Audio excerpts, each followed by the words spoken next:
ଆଇନଗତ ପ୍ରତ୍ୟାଖ୍ୟାନ କୌଣସି ଜାତି, ଧର୍ମ ଏବଂ ସମୁଦାୟକୁ ଆକ୍ଷେପ କରିବା, କାହାର ଧାର୍ମିକ ଭାବନା ବିଶ୍ୱାସକୁ ଆଘାତ ଦେବା ଆମର ଉଦ୍ଦେଶ୍ୟ ନୁହେଁ। କିନ୍ତୁ ଆମର ସ୍ପଷ୍ଟ ଉଦ୍ଦେଶ୍ୟ ହେଉଛି ସମାଜର ଅନ୍ଧବିଶ୍ୱାସ, ଖରାପ ପରମ୍ପରା, କପଟତା, କୁପ୍ରଥା, ଭେଦଭାବ, ଅସମାନତା ବିଷୟରେ ମନୁଷ୍ୟର ଚିନ୍ତାଧାରା ଅନୁଯାୟୀ ଲୋକଙ୍କୁ ସଚେତନ କରାଇବା। ଅଜ୍ଞାନତା ହେଉଛି ଅନ୍ଧବିଶ୍ୱାସର ମୂଳ କାରଣ। ତର୍କ ଏବଂ ପ୍ରମାଣ ହେଉଛି ଏମିତି ଏକ ଅସ୍ତ୍ର ଯେଉଁଥିରେ ଅନ୍ଧବିଶ୍ୱାସକୁ ସମୂଳେ ବିନାଶ କରିହେବ। ଟ୍ରୁଥ୍ ଅଫ୍ ଓଡ଼ିଆ ଚ୍ୟାନେଲ ଭାରତୀୟ ସମ୍ବିଧାନର ପ୍ରବନ୍ଧ 51A(H) ଅନୁଯାୟୀ ବୈଜ୍ଞାନିକ ଚେତନା ଓ ମାନବବାଦୀ ସ୍ୱଭାବ ଏବଂ ମୌଳିକ କର୍ତ୍ତବ୍ୟକୁ ପ୍ରୋତ୍ସାହିତ କରେ। ଭାରତୀୟ ସମ୍ବିଧାନ ପ୍ରବନ୍ଧ 19(1) କ ଅନୁଯାୟୀ ସମସ୍ତଙ୍କୁ ବକ୍ତବ୍ୟ ଏବଂ ଅଭିବ୍ୟକ୍ତିର ସ୍ୱାଧୀନତାର ଅଧିକାର ଦିଆଯାଇଛି। ପିତୃଶ୍ରାଦ୍ଧ କେତେ ଜରୁରୀ? ହିନ୍ଦୁ ସମାଜରେ ମୃତ ବ୍ୟକ୍ତିଙ୍କ ନାମରେ ପିଣ୍ଡଦାନ, ଶ୍ରାଦ୍ଧ ଓ ତର୍ପଣ କରିବା ଏକ ପ୍ରାଚୀନ ପରମ୍ପରା। ଶ୍ରାଦ୍ଧର ମହତ୍ତ୍ୱ ଦର୍ଶାଇ ମନୁସ୍ମୃତି, ଗରୁଡ଼ ପୁରାଣ ଆଦି ଅନେକ ଧର୍ମଗ୍ରନ୍ଥରେ ବିଭିନ୍ନ ବିଧି ଓ ସଂସ୍କାର ବର୍ଣ୍ଣନା କରାଯାଇଛି। ଶ୍ରାଦ୍ଧ କରିବା ପାଇଁ ନିଜର ବାସସ୍ଥାନରୁ ଆରମ୍ଭ କରି ପୁରୀ, ଗୟା, ବାରାଣସୀ, ହରିଦ୍ୱାର ଭଳି ଅନେକ ତୀର୍ଥସ୍ଥଳ ପର୍ଯ୍ୟନ୍ତ ଲମ୍ବା ତାଲିକାରେ ବର୍ଣ୍ଣନା କରାଯାଇଛି। ଆମ ଦେଶର ବାହାର ବିଦେଶର କୌଣସି ସ୍ଥାନର ଉଲ୍ଲେଖ ନାହିଁ।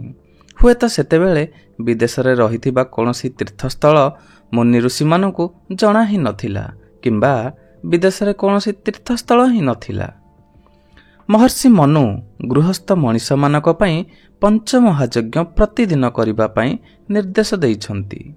ସେଥିମଧ୍ୟରୁ ଗୋଟିଏ ହେଉଛି ପିତୃଯଜ୍ଞ, ଅର୍ଥାତ୍ ପିତୃପୁରୁଷମାନଙ୍କୁ ସୁସ୍ୱାଦ ଖାଦ୍ୟ ପଦାର୍ଥ ଦ୍ୱାରା ସନ୍ତୁଷ୍ଟ କରିବା ଏବଂ ସେମାନଙ୍କୁ ମନେ ପକାଇ ସତ୍କାର କରିବା।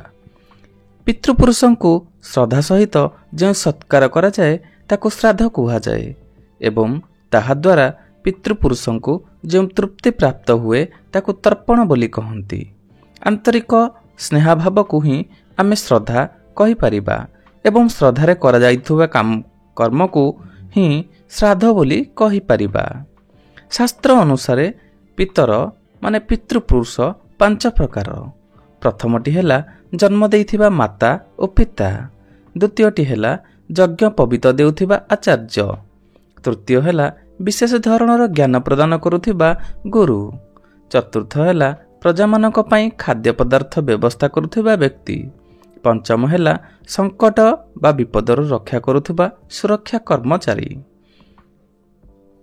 ବର୍ତ୍ତମାନ ପ୍ରଶ୍ନ ଉଠୁଛି ଯେ ପିତୃଯଜ୍ଞର ଯେଉଁ ପିତରମାନଙ୍କ ପାଇଁ ଶ୍ରାଦ୍ଧ ଓ ତର୍ପଣ କରାଯାଏ ସେମାନେ ଜୀବିତ ନା ମୃତ? ସାୟଣାଚାର୍ଯ୍ୟଙ୍କ ଅନୁସାରେ ପିତର ପାଳଇତାର ଅର୍ଥ ଯେଉଁମାନେ ଆମର ପାଳନ ପୋଷଣ କରନ୍ତି ସେହିମାନେ ହିଁ ପିତର। ପାଳନ ପୋଷଣ କରୁଥିବା ପିତର ନିଶ୍ଚିନ୍ତ ଭାବେ ଜୀବିତ ହେବା ଉଚିତ। ମୃତ ପିତର କେବେ କାହାରି ପାଳନ ପୋଷଣ କରିପାରିବେ ନାହିଁ କିମ୍ବା କାହାରିଠାରୁ କିଛି ବି ଗ୍ରହଣ କରିପାରିବେ ନାହିଁ। ମନୁସ୍ମୃତିରେ ଲେଖା ଅଛି, ଅହରହ ଶ୍ରାଦ୍ଧକୁର୍ଯ୍ୟାତ, ଅର୍ଥାତ୍ ଗୃହସ୍ଥ ପ୍ରତିଦିନ ଶ୍ରାଦ୍ଧ କରିବା ଉଚିତ। ପ୍ରତିଦିନ ଶ୍ରାଦ୍ଧ କରିବା ଅର୍ଥ ଜୀବିତ ବ୍ୟକ୍ତିମାନଙ୍କର ସେବା ସତ୍କାର କରିବା। ଏଥିରୁ ପ୍ରମାଣିତ ହେଉଛି ଯେ ଶ୍ରାଦ୍ଧ କରିବା ପାଇଁ ବର୍ଷର କୌଣସି ନିର୍ଦ୍ଦିଷ୍ଟ ଦିନ ବା ସମୟ ନାହିଁ। ଶ୍ରାଦ୍ଧ ପିତା, ପିତାମହ, ଜେଜେବାପା, ପ୍ରପିତାମହ, ଜେଜେଙ୍କ ବାପାଙ୍କ ପାଇଁ ହିଁ କରାଯାଇଥାଏ। ଏଥିରୁ ବି ପ୍ରମାଣିତ ହେଉଛି ଯେ ଜୀବିତ ବ୍ୟକ୍ତିଙ୍କ ପାଇଁ ଶ୍ରାଦ୍ଧ ହେଉଛି। ମଣିଷର ଜୀବନକାଳ ଭିତରେ ଏହି 3ଟି ପିଢ଼ି ଗୋଟିଏ ପରିବାରରେ ବଞ୍ଚି ରହିବା ସମ୍ଭବ। ଧରନ୍ତୁ ଗୋଟିଏ ଯୁବକ ପୁତ୍ରର ବୟସ 25 ବର୍ଷ, ତାଙ୍କ ବାପାଙ୍କ ବୟସ 50 ବର୍ଷ, ଜେଜେବାବାଙ୍କ ବୟସ 75 ବର୍ଷ ଏବଂ ତାଙ୍କ ବାପାଙ୍କ ବୟସ 100 ବର୍ଷ ହୋଇପାରେ। କେତେକ ସ୍ଥଳରେ ଏହାଠୁ ଅଧିକା ମଧ୍ୟ ହୋଇଥାଏ। ପିତୃଶ୍ରାଦ୍ଧ କରିବା ପାଇଁ ଭାଦ୍ରବ ମାସର ପୂର୍ଣ୍ଣମୀ ଠାରୁ ଆଶ୍ୱିନ ମାସର ଅମାବାସ୍ୟା ପର୍ଯ୍ୟନ୍ତ 15 ଦିନ ହିଁ ଉପଯୁକ୍ତ ବୋଲି କୁହାଯାଏ। ତାହା କେବଳ ମୃତ ପିତରମାନଙ୍କ ପାଇଁ ଉଦ୍ଦିଷ୍ଟ ହୋଇଥାଏ। ଆମେ ଟିକେ ଗଭୀର ଭାବେ ଯଦି ଚିନ୍ତା କରିବା ତାହେଲେ ଏହି ଶ୍ରାଦ୍ଧ ଜୀବିତ ଥିବା ପିତରମାନଙ୍କ ପାଇଁ ମଧ୍ୟ ଉଦ୍ଦିଷ୍ଟ ହୋଇପାରିବ ନାହିଁ କାହିଁକି? ପ୍ରାଚୀନ ଯୁଗରେ ବର୍ଷା ଋତୁରେ ମୁନି ଋଷିମାନେ ପାହାଡ଼ ଓ ଜଙ୍ଗଲରୁ ବାହାରି ଆସି ଜନବସତିରେ ବାସ କରୁଥିଲେ।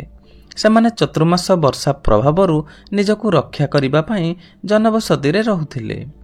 ସେମାନେ ଜନବସତି ତ୍ୟାଗ କରିବାର 15 ଦିନ ପୂର୍ବରୁ ଗୃହସ୍ଥମାନେ ନାନା ପ୍ରକାର ସୁସ୍ୱାଦ୍ୟ ଖାଦ୍ୟ ଭୋଜନ କରାଇ ବିଦାୟ କରୁଥିଲେ। ରାମାୟଣରେ ରାଜା ଦଶରଥଙ୍କ ଶ୍ରାଦ୍ଧ କରୁଥିବା କଥା ଉଲ୍ଲେଖ ଅଛି। ରୋଷୟା ରାଜସଙ୍ଗୀଚ ଭବଦ ଭୟାମଭି ପୂଜିତ ବାଳକାଣ୍ଡ 72/8 ଅର୍ଥାତ୍ ଆପଣ ଋଷି ଓ ରାଜାମାନଙ୍କର ବିଶେଷ ରୂପେ ସତ୍କାର କଲେ ମୁଁ ନିଜ ଘରକୁ ଯାଇ ସମସ୍ତ ଶ୍ରାଦ୍ଧ କର୍ମ କରିବି। ଏଥିରୁ ପ୍ରମାଣିତ ହେଉଛି ଯେ ଋଷି ମୁନି ଏବଂ ପୂଜ୍ୟ ଗୁରୁଜନଙ୍କର ସତ୍କାର କର୍ମ ହିଁ ପ୍ରକୃତ ଶ୍ରାଦ୍ଧ ଅଟେ। ଭଗବତ ଗୀତାରେ ଅର୍ଜୁନ ଶ୍ରୀକୃଷ୍ଣଙ୍କୁ କହିଛନ୍ତି, ଆଚାର୍ଯ୍ୟ ପିତର ପୁତ୍ର ସହିତ ବଚ ପିତାମହ ମାତୁଳା ପୌତ୍ର ଶାଲ୍ୟା ସମଧିନସ୍ଥତା 1/38 ଅର୍ଥାତ୍ ଆଚାର୍ଯ୍ୟ ପିତର ପୁତ୍ର ଆଦି ଯେଉଁମାନଙ୍କୁ ନେଇ ଆମେ ରାଜ୍ୟର ଭୋଗର ସୁଖ ପାଇଁ ଯୁଦ୍ଧ କରିବାକୁ ଆପଣ କହୁଛନ୍ତି, ସେହିମାନେ ତ ଏଠାରେ ଜୀବନର ମୋହତ୍ୟାଗ କରି ଯୁଦ୍ଧ କରିବାକୁ ଠିଆ ହୋଇଛନ୍ତି। ଏଠାରେ ମଧ୍ୟ ପିତର ଶବ୍ଦ ଜୀବିତ ବ୍ୟକ୍ତିଙ୍କ ପାଇଁ ବ୍ୟବହାର ହୋଇଛି। ମୃତ ବ୍ୟକ୍ତିଙ୍କ ପାଇଁ ପିତୃଶ୍ରାଦ୍ଧକୁ ସମର୍ଥନ କରୁଥିବା ଲୋକମାନେ କହନ୍ତି, ମୃତ ପିତୃପୁରୁଷଙ୍କ ନାମରେ ବ୍ରାହ୍ମଣକୁ ଭୋଜନ କରାଇଲେ କ୍ଷତି କ'ଣ? ଏହି ବାହାନାରେ ପୂର୍ବପୁରୁଷଙ୍କୁ ମନେଇ ପକାଇ କିଛି ଦିନ ଦାନ କରି ପୁଣ୍ୟ ଅର୍ଜନ କରାଯାଇଥାଏ। ସେମାନଙ୍କର ଏହି ଯୁକ୍ତି କେତେ ଦୂର ସତ୍ୟ ଆମେ ଟିକେ ବୌଦ୍ଧିକ ସ୍ତରରେ ବିଚାର କଲେ ଜଣାପଡ଼ୁଛି। ଏହାଦ୍ୱାରା ଧାର୍ମିକ, ନୈତିକ, ଆର୍ଥିକ ଓ ସାମାଜିକ ସ୍ତରରେ ଅନେକ ଦୋଷ ରହୁଛି। ଆସନ୍ତୁ ବିଚାର କରି ଦେଖିବା। ଏହାର ମାନବିକ ଧର୍ମର ମର୍ଯ୍ୟାଦା ନଷ୍ଟ ହେଉଛି। ଗୋଟିଏ ଭ୍ରମାତ୍ମକ ପରମ୍ପରା ବଞ୍ଚି ରହୁଛି। ବୃଦ୍ଧ ମାତାପିତାଙ୍କୁ ଯେଉଁ ଘରେ ଭଲ କରି ଖାଇବାକୁ ମୁଠେ ଦିଆଯାଉ ନାହିଁ, ସେମାନଙ୍କ ଜୀବିତ ଅବସ୍ଥାରେ ସେବା ସତ୍କାର ବଦଳରେ ତିରସ୍କାର ଓ ଲାଞ୍ଛନା ଦିଆଯାଉଥାଏ। ସେମାନଙ୍କର ମୃତ୍ୟୁ ପରେ ଧନ ଖର୍ଚ୍ଚ କରି ବ୍ରାହ୍ମଣମାନଙ୍କୁ ଭୋଜନ, ଦାନ, ଦକ୍ଷିଣା ଦେଇ ନିଜର ଶ୍ରଦ୍ଧା ଦେଖାଇ ହେଉଥିବା ଗୃହସ୍ଥମାନଙ୍କୁ ଠିକ୍ କରୁଛନ୍ତି ବୋଲି ଆମେ କିପରି କହିବା? ଦାନ କରିବା ଖରାପ କଥା ନୁହେଁ, କିନ୍ତୁ ଦାନ କାହାକୁ ଦିଆଯିବା ଉଚିତ ସେଇଟା ମହତ୍ତ୍ୱପୂର୍ଣ୍ଣ। କଥାରେ ଅଛି, ଅପ୍ରାତରେ ଦାନ ଦେବା ପୁଣ୍ୟ ନୁହେଁ। ଆମେ ଯଦି ପିତୃଶ୍ରାଦ୍ଧ ବେଳେ କେତେକ ଅଳସୁଆ କାମଚୋର ବ୍ୟକ୍ତିଙ୍କୁ ଗୋଦାନ, ଭୂଦାନ, ସ୍ୱର୍ଣ୍ଣଦାନ, ବସ୍ତ୍ରଦାନ, ଅନ୍ନଦାନ ଆଦି ଦେବା, ତେବେ ଆମେ ସେମାନଙ୍କର ଅଳସୁଆ ପ୍ରବୃତ୍ତିକୁ ସମର୍ଥନ କରୁଛନ୍ତି। ସତରେ ସାହାଯ୍ୟ ପାଇବା ଯୋଗ୍ୟ ଆହୁରି ଅନେକ ଗରିବ, ଅସହାୟ, ଅସୁସ୍ଥ ମଣିଷ ଆମ ଚାରିପାଖରେ ଅଛନ୍ତି। ସେମାନଙ୍କୁ ଦାନ କରାଯାଉ। ବ୍ରାହ୍ମଣକୁ ଦାନ କଲେ ପିତୃପୁରୁଷଙ୍କ ପାଖରେ ପହଞ୍ଚିବ, କିନ୍ତୁ ଗରିବକୁ ଦେଲେ ବେକାର ଯିବ ଭଳି ଭିତ୍ତିହୀନ ବିଶ୍ୱାସ ହିଁ ପିତୃଶ୍ରାଦ୍ଧର ମୂଳ କାରଣ।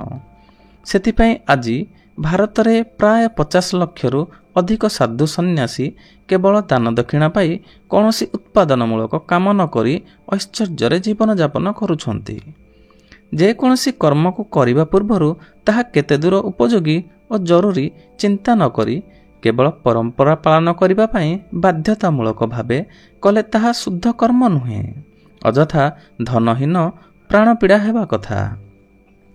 ଯଦି ଆମ ପିତୃପୁରୁଷଙ୍କୁ ଭୋଜନ କରାଇବା ନିହାତି ଆବଶ୍ୟକ, ତେବେ ଅଶ୍ୱିନୀ ମାସର ଏହି 15 ଦିନ ଭିତରେ ଥରେ ହିଁ କାହିଁକି? ବର୍ଷ ସାରା ସେମାନେ କ'ଣ ଏହି ଗୋଟିଏ ଦିନର ଖାଦ୍ୟ ଦ୍ୱାରା କାମ ଚଳାଉଛନ୍ତି? ଦ୍ୱିତୀୟରେ, କେବଳ ବ୍ରାହ୍ମଣଙ୍କୁ ଭୋଜନ କରାଇବା କାହିଁକି? ଅନ୍ୟ ଭୋକିଲା ମଣିଷକୁ କାହିଁକି ନୁହେଁ? ଗରୁଡ଼ ପୁରାଣରେ ଯେଉଁ ତଥାକଥିତ ନର୍କର ବର୍ଣ୍ଣନା ହୋଇଛି, ତାହା ପଢ଼ିଲେ ଯେ କୌଣସି ଲୋକ ବୁଝିପାରିବ କେତେ ଅବାନ୍ତର କଥା ସବୁ ଲେଖା ହୋଇଛି। ସେଠାରେ ଗୋଟିଏ ଯମପୁର ଅଛି। ଯମଦୂତମାନେ ପୃଥିବୀର ମୃତ ବ୍ୟକ୍ତିମାନଙ୍କୁ ଧରି ନିଅନ୍ତି। ସେଠାରେ ବ୍ୟକ୍ତିଙ୍କର ପାପ ଅନୁସାରେ ଦଣ୍ଡ ଦିଅନ୍ତି। କାହାକୁ ଗରମ ତେଲ କଡ଼େଇରେ ପକାଇ ପକୋଡ଼ି ଭଳି ଭାଜନ୍ତି, କାହାକୁ ବିଷଧର ସର୍ପ ଦ୍ୱାରା ଦଂଶନ କରାନ୍ତି, କାହାକୁ ହିଂସ୍ର ପଶୁମାନଙ୍କ ଦ୍ୱାରା ନିର୍ଯାତିତ କରନ୍ତି। ଏମିତି ଅନେକ ଗାଲୁଗପର ଅବତାରଣା କରାଯାଇଛି। ଏଇଠି ପ୍ରଶ୍ନ ଉଠୁଛି, ଶରୀର ତ ଏଇଠି ନଷ୍ଟ ହୋଇଯାଉଛି, ଆତ୍ମାର ତ କୌଣସି ରୂପ ନାହିଁ। ଯମଦୂତମାନେ ମୃତ ବ୍ୟକ୍ତିର କ'ଣଟା ନେଇ ଯାଇ ଦଣ୍ଡ ଦିଅନ୍ତି। ସେଠାରେ ଯଦି ନିଆଁ, କେଉଁ ଜାତୀୟ ନିଆଁ, ତେଲ, କେଉଁ ଜାତୀୟ ତେଲ, କଡ଼େଇ, କେଉଁ ଧାତୁର କଡ଼େଇ, ବିଷଧର ସର୍ପ, ହିଂସ୍ର ପଶୁ ସବୁ ଅଛି, ତେବେ ଯମପୁର ନିଶ୍ଚୟ ପୃଥିବୀ ଭଳି ଗୋଟିଏ ସ୍ଥାନ ହୋଇଥିବ।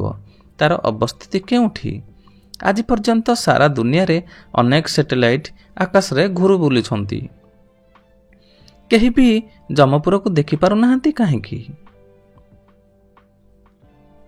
ଆମ ଧର୍ମୀୟ ସଂସ୍କୃତିରେ ଦେବୀ ଦେବତାଙ୍କ ମୃତ୍ୟୁ ଦିବସ ପାଳନର ପରମ୍ପରା ନାହିଁ।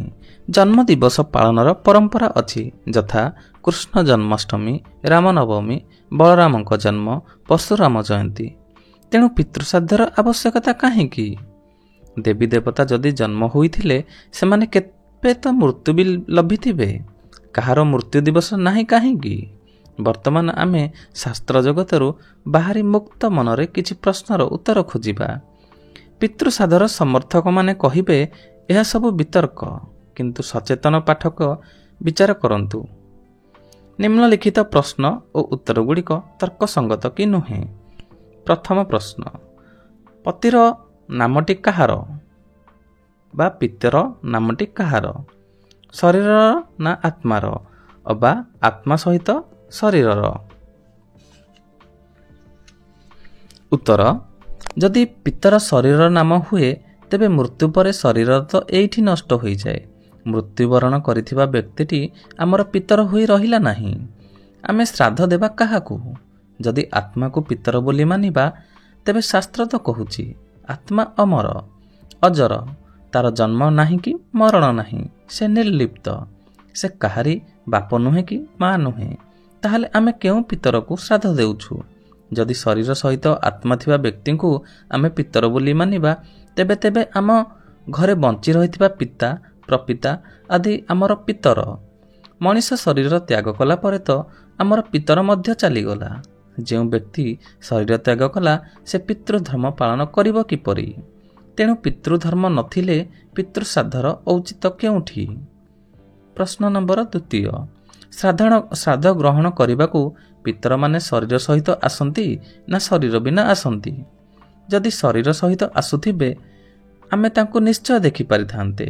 ଦ୍ୱିତୀୟତଃ, ଯଦି ସେମାନେ ଶରୀର ସହିତ ଆସୁଥିବେ ତେବେ ଆମେ ତାଙ୍କୁ ସିଧା ଭୋଜନ ନ ଦେଇ ବ୍ରାହ୍ମଣକୁ ଦେଉଛନ୍ତି କାହିଁକି? ପ୍ରଶ୍ନ ନମ୍ବର 3, ମୃତ ବ୍ୟକ୍ତିଙ୍କ ତାଙ୍କ ଶରୀରକୁ ତ୍ୟାଗ କରି ଚାଲିଗଲା ପରେ ତାଙ୍କର ପରିବାରଜନ ମୃତ ଶରୀର ନଷ୍ଟ କରିଦିଅନ୍ତି। ମୃତକ ଶ୍ରାଦ୍ଧ ଦିନ ଭୋଜନ ଖାଇବା ପାଇଁ କେଉଁ ଶରୀରରେ ପ୍ରବେଶ କରେ? କାରଣ ହାତ ଓ ମୁହଁ ବିନା ତ ଖାଦ୍ୟ ଖାଇବା ସମ୍ଭବ ନୁହେଁ। ଆଉ ଯଦି ପିତର କେବଳ ଆଖିରେ ଦେଖିବା, ନାକରେ ଶୁଙ୍ଘି ତୃପ୍ତ ହୋଇଯାଆନ୍ତି, ତେବେ ଆମେ ବ୍ରାହ୍ମଣକୁ ଭୋଜନ କରାଇବାର କ'ଣ ଦରକାର? ଆମ ଘରେ ସମସ୍ତେ ବସି ପିତରଙ୍କୁ ମନେ ପକାଇ ପିତରଙ୍କ ପ୍ରିୟ ଖାଦ୍ୟ ଖାଇଦେଲେ ସବୁ କାମ ହୋଇଯିବ। ଜଣେ ବ୍ୟକ୍ତି ଖାଇଲେ ଯଦି ଅନ୍ୟ ଜାଗାରେ ରହୁଥିବା ବ୍ୟକ୍ତିଙ୍କ ପେଟ ଭର୍ତ୍ତି ହୋଇଯାଏ, ତେବେ ଓଡ଼ିଶାରୁ ଟ୍ରେନରେ ବାଙ୍ଗାଲୋର ଯାଉଥିବା ବ୍ୟକ୍ତି ସାଙ୍ଗରେ ଖାଦ୍ୟ ନେଇଯିବା କିମ୍ବା ବାଟରେ କିଣି ଖାଇବା କ'ଣ ଦରକାର? ବାପା ଯାଉଥିବା ବେଳେ ପୁଅ ଖାଇଦେଲେ ବାପାଙ୍କ ଭୋକ ମେଣ୍ଟିଯିବ। ପ୍ରଶ୍ନ, ମୃତ ବ୍ୟକ୍ତି ଜଣକ ବର୍ତ୍ତମାନ ତଥାକଥିତ ସ୍ୱର୍ଗଲୋକରେ ଅଛି ନା ନର୍କଲୋକରେ ଅଛି? ବ୍ରାହ୍ମଣ କହିପାରିବେ କି? ସ୍ୱର୍ଗଲୋକ ଓ ପରଲୋକରେ କ'ଣ ଖାଦ୍ୟ ପଦାର୍ଥର ଅଭାବ ଥାଏ କି? ଯେଉଁ ବ୍ୟକ୍ତି ସବୁବେଳେ ନିଶାଦ୍ରବ୍ୟ ଯଥା ମଦ, ଗଞ୍ଜେଇ, ଭାଙ୍ଗ ଆଦି ଖାଇ ଖାଇ ମରିଛି, ତାର ତୃପ୍ତି ପାଇଁ ଆମେ ବ୍ରାହ୍ମଣକୁ ଯଦି ସେହି ସବୁ ଦ୍ରବ୍ୟ ଦେବା, ସେ ଖାଇବେ କି? ମୃତ ବ୍ୟକ୍ତିର ଅନ୍ୟ କୌଣସି ଜନ୍ମ ହୋଇ ସାରିଥିବ ନିଶ୍ଚୟ, କାରଣ ଶାସ୍ତ୍ର କହୁଛି ପ୍ରାଣୀ 84 ଲକ୍ଷ ଯୋନିରେ ଜନ୍ମ ଗ୍ରହଣ କରିଥାଏ। ଧରନ୍ତୁ ମୃତ ବ୍ୟକ୍ତି ଶାକାହାରୀ ଥିଲେ ଏବଂ ବର୍ତ୍ତମାନ ସେ ବଣର ବାଘ ହୋଇ ଜନ୍ମ ହୋଇଥିବ। ତାଙ୍କ ପୁତ୍ର ବ୍ରାହ୍ମଣକୁ ଶାକାହାର ହିଁ ଦେବ। ବାପା ତ ବାଘ ହୋଇଗଲେଣି, ତେଣୁ ବ୍ରାହ୍ମଣ ଏହି ଖାଦ୍ୟକୁ ଆମିଷ କରି ପଠାଇବ କି? ଧରନ୍ତୁ ଜଣେ ବ୍ୟକ୍ତି ଅତ୍ୟଧିକ ପାପ କରିଥିବାରୁ ସେ ପରଜନ୍ମରେ କୀଟ ହୋଇ ଜନ୍ମ ନେଇଛି। ଧରନ୍ତୁ ମୃତ ବ୍ୟକ୍ତି ଶାକାହାରୀ ଥିଲେ ଏବଂ ବର୍ତ୍ତମାନ ସେ ବଣର ବାଘ ହୋଇ ଜନ୍ମ ହୋଇଥିବ। ତାଙ୍କ ପୁତ୍ର ବ୍ରାହ୍ମଣକୁ ଶାକାହାର ହିଁ ଦେବ। ବାପା ତ ବାଘ ହୋଇଗଲେଣି, ତେଣୁ ବ୍ରାହ୍ମଣ ଏହି ଖାଦ୍ୟକୁ ଆମିଷ କରି ପଠାଇବେ କି? ଧରନ୍ତୁ ଜଣେ ବ୍ୟକ୍ତି ଅତ୍ୟଧିକ ପାପ କରିଥିବାରୁ ସେ ପରଜନ୍ମରେ କୀଟ ହୋଇ ଜନ୍ମ ହୋଇଛି। ସେ କେବଳ ନର୍ଦ୍ଦମାର ମଳ ଜାତୀୟ ଖାଦ୍ୟ ହିଁ ଖାଉଛି। ବ୍ରାହ୍ମଣ ତା ପାଇଁ ମଳ ପଠାଇ ପାରିବ କି? ସାଧାରଣତଃ କାଉ ପକ୍ଷୀକୁ ସେମାନଙ୍କର ପିତରଙ୍କ ପ୍ରତୀକ ବା ସ୍ୱରୂପ ବୋଲି ବିଶ୍ୱାସ କରୁଛନ୍ତି। ସେଥିପାଇଁ ଶ୍ରାଦ୍ଧ କରିବା ସମୟରେ ପିଣ୍ଡ ବାଢ଼ି ଦେଇ ଅପେକ୍ଷା କରାଯାଏ କାଉମାନେ କେତେବେଳେ ଆସି ପିଣ୍ଡ ଖାଇବେ। କାଉ ଆସି ପିଣ୍ଡ ଖାଇଦେଲେ ସେମାନଙ୍କର ପିତୃପୁରୁଷ ଖାଇଦେଲେ ଭାବି ଖୁସି ହୋଇଯାଆନ୍ତି। କାଉ ପକ୍ଷୀ ସହିତ ତାଙ୍କର ପିତୃପୁରୁଷଙ୍କର କିଭଳି ସମ୍ପର୍କ ସେମାନେ ହିଁ ଜାଣନ୍ତି। ହିନ୍ଦୀରେ ଗୋଟିଏ ପ୍ରବାଦ ଅଛି, ଦାନେ ଦାନେ ମେ ଲେଖା ହେ ଖାନେ ବାଲା କା ନାମ, ଅର୍ଥାତ୍ ସୃଷ୍ଟିକର୍ତ୍ତା ସମସ୍ତ ଜୀବଜନ୍ତୁଙ୍କୁ ଖାଦ୍ୟ ପଦାର୍ଥର ବ୍ୟବସ୍ଥା କରି ରଖିଛନ୍ତି। ଯିଏ ଯେଉଁ ଅବସ୍ଥାରେ ଯେଉଁଠି ଥାଉ ପରମେଶ୍ୱର ତାକୁ ଖାଦ୍ୟ ଯୋଗାଇ ଦେବେ। ଆଉ ଗୋଟିଏ ପ୍ରବାଦ ବି ଅଛି, ଭଗବାନ କିସିକୋ ଭୁକା ସୁଲାତା ନାହିଁ, ଭୁକା ଉଠାତା ହେ। ଏହା ଯଦି ସତ, ତେବେ ଆମେ ଭଗବାନଙ୍କର ଏହି ସବୁ ବ୍ୟବସ୍ଥାରେ ହସ୍ତକ୍ଷେପ କରିବା କ'ଣ ଦରକାର? ଶେଷରେ ଆମେ ଏତିକି ବୁଝିପାରୁଛୁ ଯେ ଜୀବିତ କାଳ ମଧ୍ୟରେ ଯଦି ଆମର ଗୁରୁଜନମାନଙ୍କର ଉଚିତ ସେବା ଓ ସତ୍କାର କରିବା, ଶ୍ରଦ୍ଧା ଓ ସମ୍ମାନ ଦେବା, ସେଇଟା ହିଁ ହେବ ପ୍ରକୃତ ପିତୃଶ୍ରାଦ୍ଧ। ତାଙ୍କର ମୃତ୍ୟୁ ପରେ ଲୋକ ଦେଖାଣିଆ ଆଡ଼ମ୍ବର କରି ଅଯଥା ଧନ, ସମୟ ଓ ଶକ୍ତି ନଷ୍ଟ କରିବା ଆଦୌ ବୁଦ୍ଧିମାନର କାର୍ଯ୍ୟ ନୁହେଁ। ଯାହା ବୈଜ୍ଞାନିକ ଦୃଷ୍ଟିକୋଣରୁ ତର୍କସଙ୍ଗତ ନୁହେଁ, ସେହିଭଳି ରୂଢ଼ିବାଦୀ ପରମ୍ପରାକୁ ତ୍ୟାଗ କରିଦେଲେ କିଛି ବି କ୍ଷତି ହେବନି, ବରଂ ଲାଭ ହେବ। ବାଲ୍ମୀକି ନାୟକଙ୍କ ଲିଖିତ ଆଜି ଏହି ଗୁରୁତ୍ୱପୂର୍ଣ୍ଣ ପ୍ରସଙ୍ଗ ଆପଣଙ୍କୁ କେମିତି ଲାଗିଲା ନିଶ୍ଚୟ ଜଣାଇବେ। ଭିଡ଼ିଓ ଯଦି ଭଲ ଲାଗିବ ତାହେଲେ ଲାଇକ୍ସ କରନ୍ତୁ ଓ ସେୟାର କରନ୍ତୁ। କମେଣ୍ଟ ବକ୍ସରେ ନିଜର ମତାମତ ଦିଅନ୍ତୁ। ନୂଆ ଭିଡ଼ିଓ ଦେଖିବା ପାଇଁ ଚ୍ୟାନେଲକୁ ସବସ୍କ୍ରାଇବ୍ କରନ୍ତୁ। ବେଲ୍ ଆଇକନରେ କ୍ଲିକ୍ କରନ୍ତୁ। ଦେଖାହେବ ପୁଣି ଆଉ ଏକ ଶିକ୍ଷଣୀୟ ଭିଡ଼ିଓରେ। ନମସ୍କାର।